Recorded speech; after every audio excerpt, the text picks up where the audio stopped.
समझ के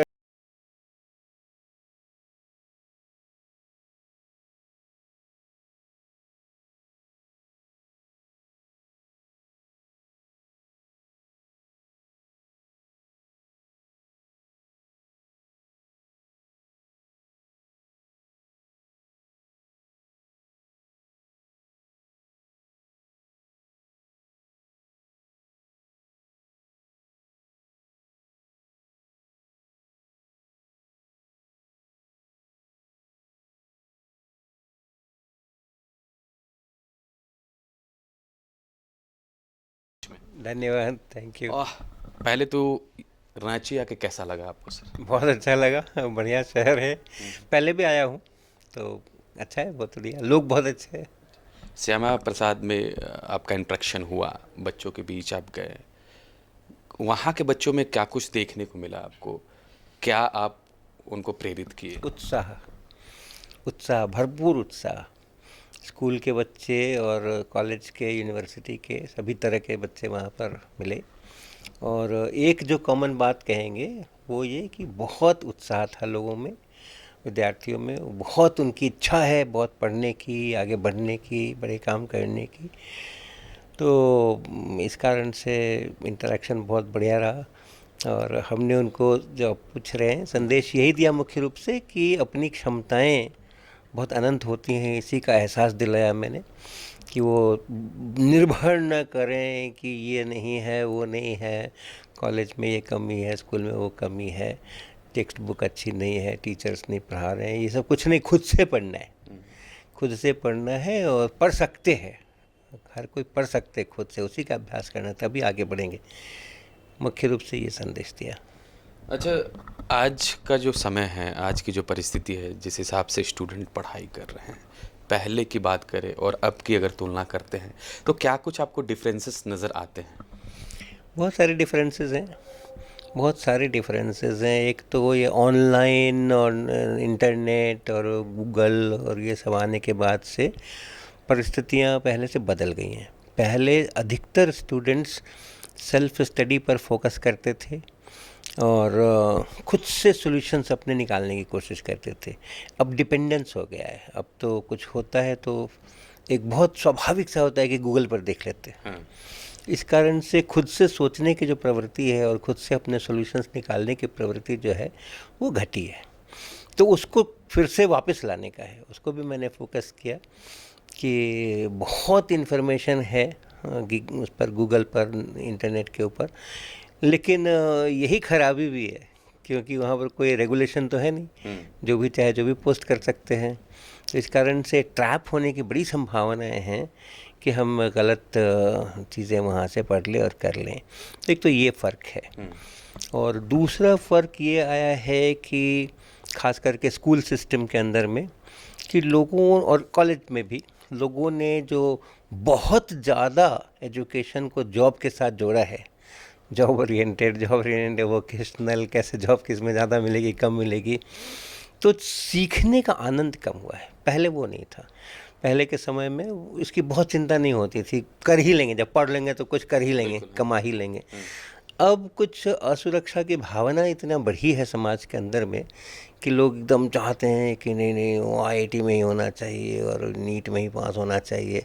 तो ये जो स्ट्रेस है, जो कंस्ट्रेंट है और जो भय है, अगर नहीं पास होंगे, अगर अच्छे नहीं करेंगे तो क्या करेंगे ज़िंदगी में, ये भय अभी के समय में बढ़ गया है। पहले के समय में ये भय नहीं था, सबको था कि हाँ जो होगा होगा, अपना पढ़ाई लिखाई करो, अपना काम करो। तो इसके कारण से फोकस थोड़ा खराब हुआ है, डेविएट हुआ है। ये सब परिस्थितियां हैं आज में, कंपेयर अगर करें 20 साल पहले से। बिल्कुल। कंसेप्ट ऑफ फिजिक्स की बात होती है सर, ये आपका जो किताब है बहुत फेमस हुआ पूरे देश भर में, पढ़ी भी जाती है, जो इंजीनियरिंग के स्टूडेंट्स वगैरह। तो इसमें क्या खास है, क्या कुछ अलग है जो इतना बड़ा विख्यात हो गया? अलग कुछ बहुत ज़्यादा नहीं है, अलग सिर्फ भावनात्मक संबंधों का है। मैंने जब ये किताब लिखी थी तो ये सोच के नहीं लिखी थी कि मुझे किताब लिखना है, मुझे भी ऑथर बनना है, मुझे भी उसका नाम कमाना है या रॉयल्टी कमानी है। ये किताब बहुत अर्ली एज में शुरू कर दी थी मैंने, 30s में ही शुरू कर दी थी और 30s में ही ख़त्म हुई थी। समझो 8 साल के करीब पूरा जो दशक है 30 से 40 वाला उम्र का, वो इसके अंदर में लगा था। और एक ही मोटिवेशन था उसमें कि हमारे भारतीय विज्ञान विद्यार्थियों को भारतीय जीवन जो वो जीते हैं, एक लाइफस्टाइल जो होता है, उससे जुड़ कर के साइंस की किताब टेक्स्ट बुक नहीं है। और तो ज़िंदगी के साथ कनेक्ट होकर के साइंस पढ़ना, इसमें सबसे ज़्यादा सफलतापूर्वक साइंस पढ़ी जाती है, समझी जाती है और उसका उपयोग होता है। वैसी कोई टेक्स्ट बुक थी नहीं, तो इसलिए हमारे सारे बच्चे समझो पीढ़ियों से वंचित थे इस मामले में। तो वो चूँकि हमने बीड़ा उठाया कि किसी ने नहीं किया तो मैं करूँगा, तो मेरे दिमाग में हमेशा एक स्टूडेंट रहता था कि स्टूडेंट के पास नहीं है, स्टूडेंट वंचित है, उसके लिए मैं लिख रहा हूँ, उसके लिए मैं काम कर रहा हूँ। तो ये जो 7-8 साल तक एक स्टूडेंट्स के साथ मैंने अपना भावनात्मक संबंध बनाया और उसके लिए किताब लिखी, हमेशा वो स्टूडेंट मेरे दिमाग में रहता था जब भी हम लिखा करते थे। उतना ही है, और कोई चीज़ नहीं है। अभी ऑथर जो लिखते हैं, शिक्षक जो पढ़ाते हैं, तो वो अपने स्टूडेंट के लिए कितनी भावनाएं हैं, इमोशंस कितने हैं, ये फ़र्क है। अब वो इमोशंस अगर है, अगर हम अपने स्टूडेंट के लिए और तड़प रहे हैं कि मेरा स्टूडेंट है और उसको होना चाहिए, अपने आप किताब में विशेषताएं आएंगी, अपने आप टीचिंग जो क्लासरूम में डिलीवरी होगी उसके अंदर विशेषताएं आएंगी और चीज़ें ज़्यादा कम्युनिकेट होंगी। उतना ही। आज के समय में जो विज्ञान के ऊपर शोध हो रहा है अभी के समय में, किस तरह से चीज़ें आगे बढ़ रही हैं और आप क्या सोचते हैं, क्या इसमें डिफरेंसेस होना चाहिए प्रैक्टिकल तौर पर? ये शोध जो है ना, शोध का मतलब है कुछ नई चीज़ खोजना, कुछ नया करना। तो वो एक संस्कार है, वो संस्कार है जो कि बचपन से ही शुरू हो जाता है।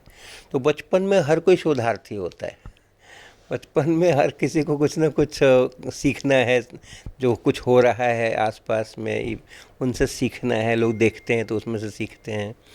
लेकिन कालांतर में जब हम स्कूल सिस्टम में आते हैं, कॉलेज सिस्टम में जाते हैं, तो ये जो प्रवृत्ति है कि जो कुछ हो रहा है उसको हम देखें, उसमें से सीखें, खुद से सीखें और नई चीज़ों का उसमें नए प्रश्न खड़े हों और उनके उत्तर ढूंढने के क्रम में शोध हो।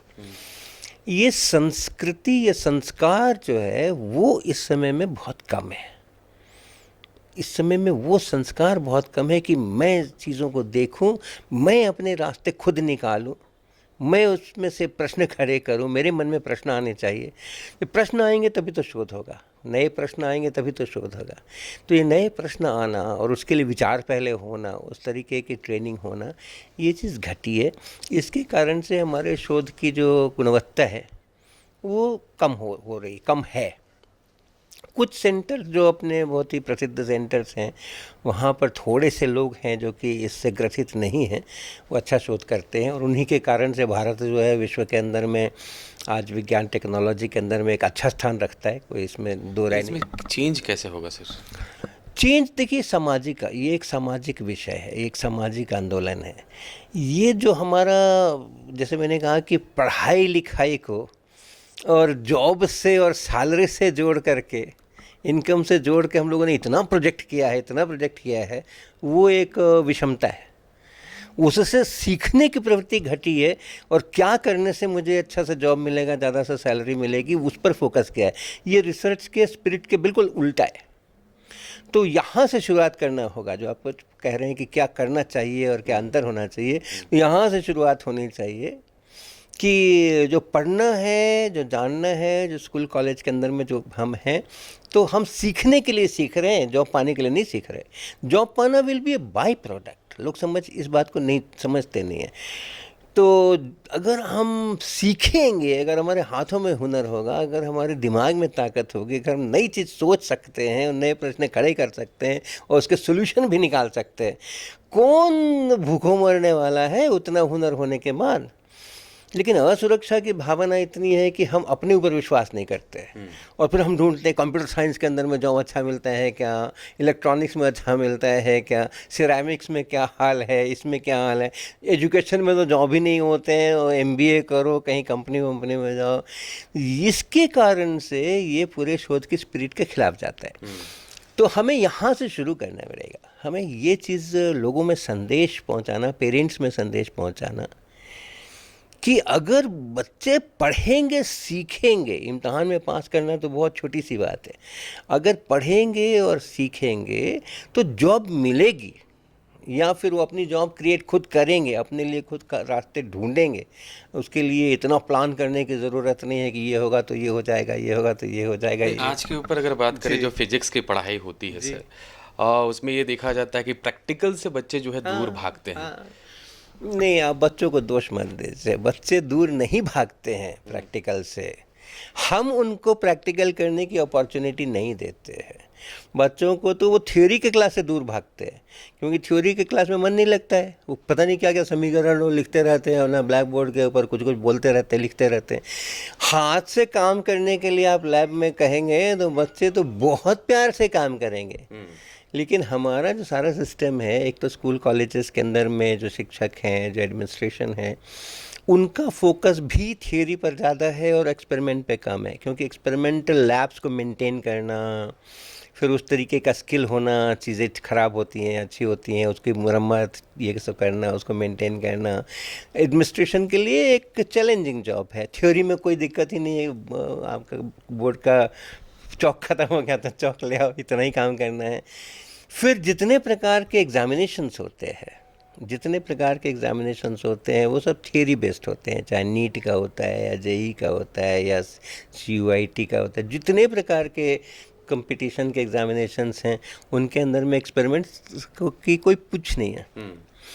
ये बात ज़रूर है कि हमारा इतना बड़ा देश है, एक्सपेरिमेंट्स को अगर आप एग्ज़ाम के सिस्टम के लाएंगे तो बहुत बड़ा इंफ्रास्ट्रक्चर चाहिएगा, वो सब समस्याएं अपनी जगह। इस पर आप फोकस करते हैं कि बच्चे फिजिक्स को रटे ना, पढ़े उसको। मैं जब पढ़ रहा था तो मैं चीज़ों को देख रहा था। इस पर आप ज़्यादा फोकस करते हैं कि बच्चे आजकल रटते हैं, रट कर एग्ज़ाम देते हैं, प्रैक्टिकल होना बहुत ज़रूरी है। मेरा भाषण आज का अगर आपने सुना होता तो मैंने इस रटने को, बिना समझे हुए रटने को लीगल मान्यता दी है। कि ये अवैधानिक काम तो है नहीं, रटना, रट करके इम्तहान में लिखना ये इलीगल तो है नहीं, कोई कानून तो नहीं कहता है कि आप रट के मत लिखो।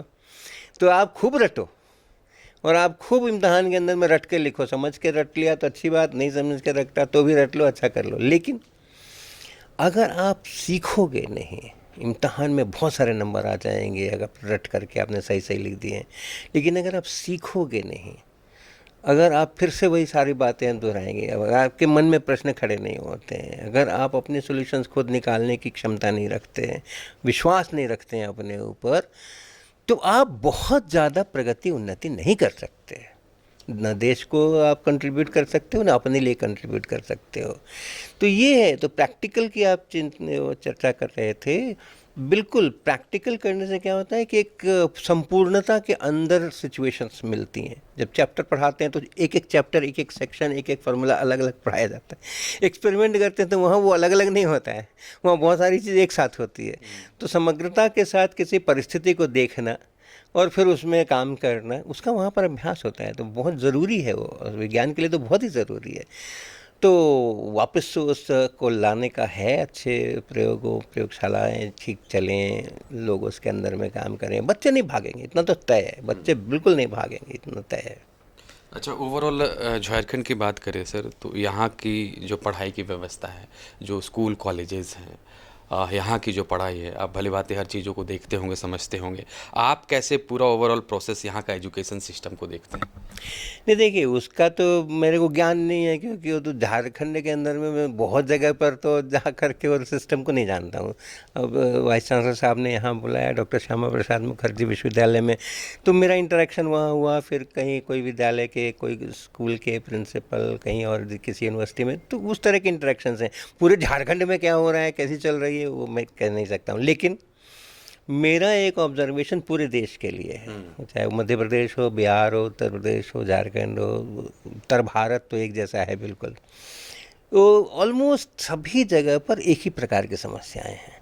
एक तो समस्या है शिक्षकों की कमी की। शिक्षक जो हैं वो कम हैं, और हैं तो उनकी अपनी ट्रेनिंग उस तरह की नहीं हुई है। अपने BSc MSc के समय उनकी अपनी ट्रेनिंग वैसी नहीं हुई है जिसमें कि वो प्रेरित कर सके। तो आप पढ़ा नहीं सकते हो किसी को भी, जिसको पढ़ना है उसको पढ़ना है, आप नहीं पढ़ा सकते हो। आप केवल उसको पढ़ने के लिए प्रेरित कर सकते हो। आप पढ़ा करके और जब तक घर में जा करके वो आप खुद से उसका मन नहीं लगेगा कि करें, ज़बरदस्ती का होमवर्क कराने से भी कोई फ़ायदा नहीं है। जब तक उसका मन नहीं होगा कि अरे इसके आगे क्या है, इसके आगे क्या है, तब तक वो अच्छी पढ़ाई नहीं होती है। तो पूरे भारतवर्ष में ये कमी है कि हमारे जो शिक्षक हैं उनको एक बहुत इंटेंस ट्रेनिंग की ज़रूरत है। और झारखंड में भी मेरे ख्याल से वैसा ही होगा जैसा सभी जगह पर है। शिक्षकों को इंटेंस ट्रेनिंग की ज़रूरत है दो डायरेक्शंस में। एक तो जिस सब्जेक्ट के वो शिक्षक हैं उस सब्जेक्ट की महारत होनी चाहिए, जो कि नहीं है। बिल्कुल फ्रैंकली मैं कहूँगा कि नहीं है, फिज़िक्स में तो बिल्कुल सचमुच नहीं है, चाहे छोटा स्कूल हो, बड़ा स्कूल हो, यूनिवर्सिटी हो। शिक्षकों को अपने विषय के ही कॉन्सेप्ट्स के अंदर में महारत नहीं है। जितना टेक्स्ट बुक में है, जितना सिलेबस में है, जितना इम्तहान में आने वाला है, बोर्ड्स के यूनिवर्सिटी के इम्तहान में, उसकी महारत है, उसकी ठीक ठीक महारत है, अच्छी महारत है। लेकिन उसे बढ़ कर के तो प्रगति तो तभी होगी ना जबकि उससे बढ़ कर के हम सोचेंगे। शिक्षकों की ट्रेनिंग ये एक बहुत ज़रूरी चीज़ होगी। झारखंड अगर सरकार, उसका जो डिपार्टमेंट्स हैं वो इसके लिए, जो यूनिवर्सिटी के एडमिनिस्ट्रेटर्स हैं वो इसके लिए करें कि वो शिक्षकों की ट्रेनिंग कैसी होगी। वो एक ये है। दूसरा है कि विषय की महारत एक चीज़ हुई, उसके बाद फिर डिलीवरी जो है, बच्चों के साथ कम्युनिकेशन जो है वो भी बहुत महत्वपूर्ण है। मेरे को अपने सब्जेक्ट में महारत है लेकिन मैं अपने बच्चे के दिल को नहीं छू रहा हूँ। उसके दिल को मैं बहुत अच्छा समझा रहा हूँ लेकिन उसके दिल को नहीं छू रहा हूँ, तो भी काम नहीं चलने वाला है। तो वो किस प्रकार का कम्युनिकेशन होना चाहिए, किस प्रकार की भावनाएं होनी चाहिए, कैसे जुड़े होने चाहिए, दो दिशाओं के अंदर में एक टीचर्स ट्रेनिंग का अच्छा प्रोग्राम ये अपेक्षित है। बिल्कुल। तो स्टूडेंट को फिजिक्स में पढ़ना और कैसे आसान होगा, बहुत आसान भाषा में वो समझ सके, एकदम नेचर से जुड़कर जिस तरह से आप बातें करते हैं, आप कैसे मोटिवेट करेंगे कि फिजिक्स को बहुत अच्छे तरीके से पढ़ के उसको ग्रैब किया जा सकता है, ज़्यादा टेंशन लेने की ज़रूरत नहीं। देखिए कई सारी इसमें से ऑफशूट्स निकलते हैं। एक तो आसान क्यों होना चाहिए, कठिनाइयों से क्यों घबराना चाहिए, हम आसान रास्ते ही क्यों बना करके उनको उसके ऊपर चलने की आदत डालें, उनको कठिन दुर्गम रास्तों पर भी चलने का अभ्यास होना चाहिए। तो ज़रूरी नहीं है कि हर चीज़ बहुत आसान बना करके और सामने में पेश की जाए। लेकिन दूसरा पक्ष जो है कि प्रकृति के साथ जुड़ के, जीवन के साथ जुड़ करके फिज़िक्स पढ़ना, ये बहुत वाइटल है, ये बहुत वाइटल है। और फिज़िक्स को कम से कम ये वरदान प्राप्त है कि जीवन से जोड़ना बहुत आसान है यहाँ पर, क्योंकि हम जितनी चीज़ें पढ़ते हैं सब हमें दिखाई पड़ती हैं। हम रोशनी की बात पढ़ेंगे, प्रकाश हमें दिखाई पड़ता है, बत्तियाँ हैं, इलेक्ट्रिसिटी की बात करते हैं हमें दिखाई पड़ता है, स्टैटिक इलेक्ट्रिसिटी की बात करते हैं, बैटरीज, टॉर्च, मोबाइल हम यूज़ करते हैं, जो भी चीज़ आप सोचिए, साउंड सोचिए हम यूज़ करते हैं, मोशन, हम दिन रात मोशन देखते हैं। जितने टॉपिक्स हैं फिज़िक्स के अंदर में एटलीस्ट स्कूल लेवल के ऊपर, वो सब एकदम सामने में है। हम तो प्रकृति खुद ही एक भौतिक शास्त्र की प्रयोगशाला है जिसमें हम लगातार 24 घंटे रहते हैं। तो हमारे लिए ये काम बहुत आसान है। तो फिजिक्स टीचर्स इसको कर सकते हैं, उसके साथ जुड़ कर के, प्रकृति के साथ जुड़ कर के सीखना करना। तो अब हम रोटी खाते हैं, जिसमें हम तोड़ते हैं, उसका वो टीयर करते हैं और रोटी का गौर, तो क्या हमें याद आता है कि हमने कुछ पढ़ा था, कुछ स्ट्रेस स्ट्रेन पढ़ा था, वो हमें याद आता है, वहाँ वो हो रहा है, वो हो रहा है वहाँ पे, लेकिन उस समय हमें याद नहीं आता है, ये कनेक्शन हम नहीं कर पा रहे। हाँ, जिस समय हम चाय का प्याला रखते हैं उसमें से ऐसे भाप निकलती है, तो उस समय में हम कनेक्ट नहीं करते हैं कि अच्छा ये इवापोरेशन हो रहा है कि बॉइलिंग। पढ़ा है हमने, हर चीज़ फिजिक्स से जुड़ा हुआ है, सामने में है, लेकिन हम किताब में पढ़े हुए हैं, इम्तहान में हम लिखे हुए हैं, लेकिन ये हाँ हो रहा है तो हम याद नहीं आ रहा है कि यार अच्छा ये हो रहा है ना। तो इतने सब चश्मा लगाते हैं इतने सारे लोग, ये लेंस के सारे पढ़े हुए हैं हमने फार्मूले, इक्वेशंस, लेकिन कभी मन में आता है कि अगर लेंस है तो इसमें देखें ज़रा उस तरह से होता है कि नहीं होता है जो किताब में लिखा हुआ है। तो ये जो जुड़ने वाली बात आपने कही है वो बहुत अच्छी है कि फिज़िक्स को अगर आसान बनना है स्टूडेंट के लिए, तो उसका एक बहुत सरल सा रास्ता है कि जिस समय आप ये रोज़ वाले काम कर रहे हो, आप खा पी रहे हो, आप चल रहे हो, आप किसी को चलता हुआ देख रहे हो, आप चाय पी रहे हो, आप रोशनी जला रहे हो और कुछ कर रहे हो, उस समय आप देखो अच्छा ये पढ़ा था ना हमने, यही यहाँ हो रहा है। ये कनेक्शन जब होगा तो बहुत आसान होगा विषय, क्योंकि उस विषय के अंदर में उससे अपनापन जुड़ेगा। लगेगा कि हाँ ये मेरी ही चीज़ है, मेरे घर की चीज़ है, मेरे घर में ऐसा ही होता है। बिल्कुल। एक आखिरी सवाल लेंगे वर्मा साहब, एक अनछुआ पहलू आपके जीवन में जो लोकमंच के दर्शकों के साथ शेयर करना चाहते हैं, एक। पता नहीं, मेरा तो जीवन पूरा खुली किताब है जो कोई ऐसी चीज़ ही नहीं है जो कि किसी को न मालूम हो। मुझे भी नहीं मालूम है कि मुझे क्या नहीं, लोगों को क्या नहीं मालूम है, पता नहीं। तो चलिए, बहुत बहुत धन्यवाद। एच.सी. वर्मा साहब थे हमारे साथ बातचीत करने के लिए। 2 दिवसीय दौरे पर यहाँ पर रांची आए हुए थे। बहुत अच्छा इंटरेक्शन इनका हुआ है श्यामा प्रसाद यूनिवर्सिटी में, और बच्चों को इनसे बहुत सारी चीज़ें सीखने की ज़रूरत है। और जो ये कंसेप्ट ऑफ फिजिक्स की बात करते हैं, बहुत सारे जो इंजीनियरिंग के स्टूडेंट हैं वो पढ़ के बहुत आगे बढ़े, तो कई सारे सवालों का इन्होंने जवाब दिया। हम उम्मीद करते हैं कि ज़रूर ये ज्ञान आप सबको होगा। बने रहे लोकमंच के साथ, देखते रहे लोकमंच। अभी तक हमारे चैनल को सब्सक्राइब नहीं किया है तो चैनल को सब्सक्राइब कर लें, फेसबुक पेज को फॉलो कर लें। नमस्कार।